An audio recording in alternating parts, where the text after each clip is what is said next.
સનાતન ધર્મની જય હો, જય હો, જય હો.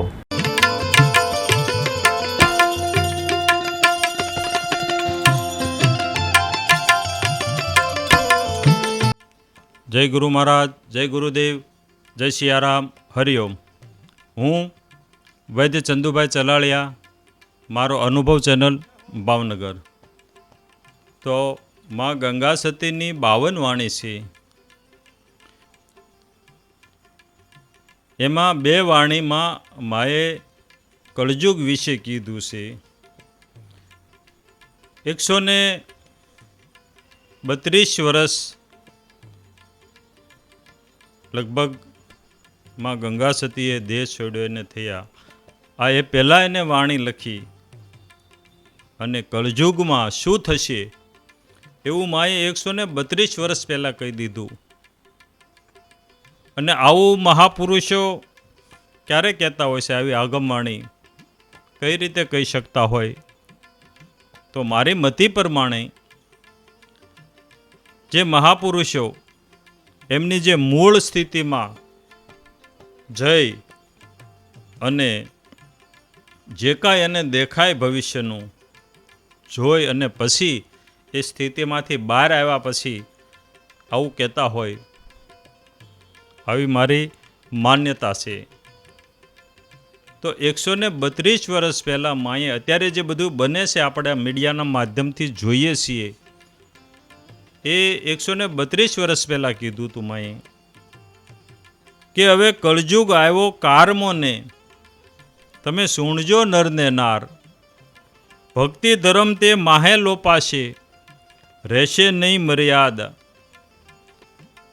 આ કળજુગની અંદર ધર્મ લોપાશે. લોપાશે એટલે ધર્મ નાશ થતો જશે, ઓછો થતો જશે, એને લોપાશે કહેવાય.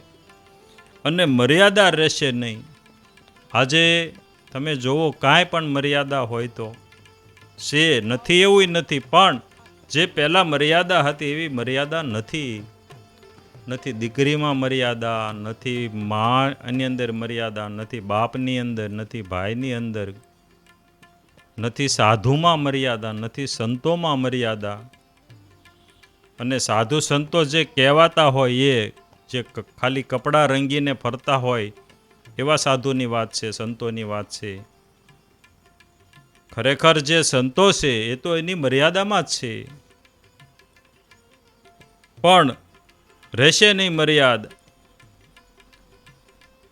ગુરુજીનું કહેવું સેલા નહીં માને, ઘેર ઘેર જગાવશે જ્યોત. આજે આપણા જે મૂળ શાસ્ત્રો છે એ ગુરુજી જે સંતો છે કહીને ગયા છે એમાં ઘણો બધો ફેરફાર કરીને પોતે મનમાની કરીને ચોપડા છાપી અને લોકોને અવળા માર્ગે દોડાવશે, બીજું પકડાવી દેશે. જે મૂળ જે સ્વરૂપ છે એને છોડાવી ભૂલાવી અને બીજું પકડાવી દેશે અને ઘેર ઘેર જગાવશે જ્યોત. નરને નાર મળી એકાંતે બેસે, ઘેર ઘેર જ્યોત જગાવશે, જ્યોત કરશે ઘરે ઘરે. અને નરને નાર એકાંતે બેસે, રહેશે નહીં આત્મની ઓળખાણ. નરને નાર એકાંતમાં રહેશે પણ આત્માની ઓળખાણ નહીં.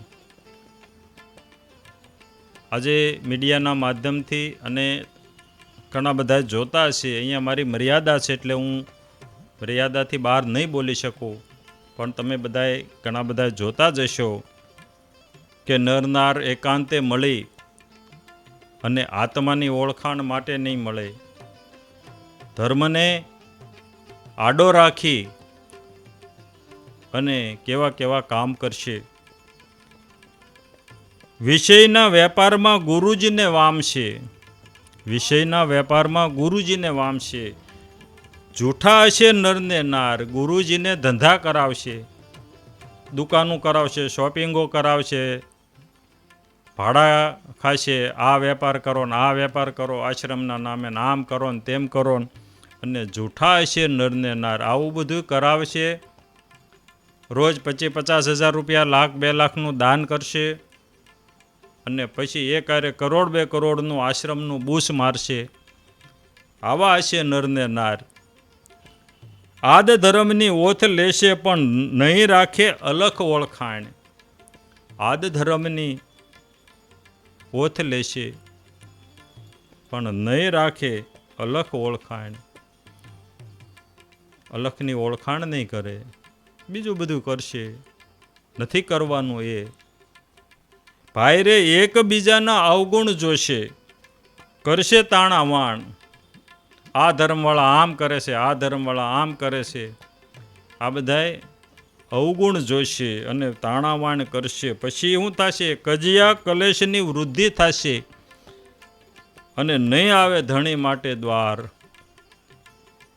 પછી એકાબીજી માણસો રાખી અને કજિયા અને કલેશ વધારશે, કેસ કબાડા કરશે, પણ ધણી માટે દ્વાર નહીં આવે. ધણી માટે દ્વાર નહીં જડે એને. સાચા મારા ભાઈલા અલખને આરાધે. સાચા જે હશે ને એ તો માત્ર અલખને જ આરાધશે અને ધણી પધારે એને દ્વાર. ધણી હામો આવશે. ધણીનું આજે કજિયા કલેશ જે કરશે ને એ ધણી માટે જડશે તો ધણીનું દ્વાર નહીં જડે. પણ સાચા જે હશે ભાઈલા એ અલખ આરાધશે ને ત્યારે ધણી એને દ્વાર આવશે. ગંગા સતી એમ જ બોલ્યા, તમે કરજો સાચાનો સંગ. આવા સાચા માણાનો તમે સંગ કરજો. તમને એના પોતાના મન માયના સોંપડા સાપીને પકડાવી દે એવાનો સંગ ન કરતા. જે માત્ર ને માત્ર અલખને જે આરાધતા હોય એવાનો સંગ કરજો. હું નાનો હતો, 16-17 વર્ષનો. આમ તો લગભગ હું 22-23 વર્ષનો હશ ત્યાં સુધી અમે બકરી રાખી છે. એ બકરીને અમે બાંધતા અને ચરાવતા, સારું સારું ખવડાવતા, પણ 2 ટાઈમ એને દોઈ લેતા. અમે 2 ટાઈમ અમે દોઈ લેતા. એટલે મારું કહેવાનું કે ક્યાંય બંધાતા નહીં. અમે જેમ બકરી બાંધી હતી તેમ ક્યાંય બંધાતા નહીં. તો શું કરવું આ કળિયુગમાં?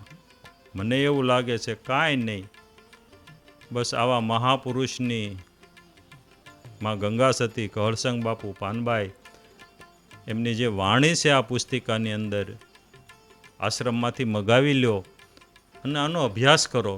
રોજ અભ્યાસ કરો, રોજ અભ્યાસ કરો. માએ જીવન કેમ જીવવું એ પણ બતાવી દીધું છે આમાં.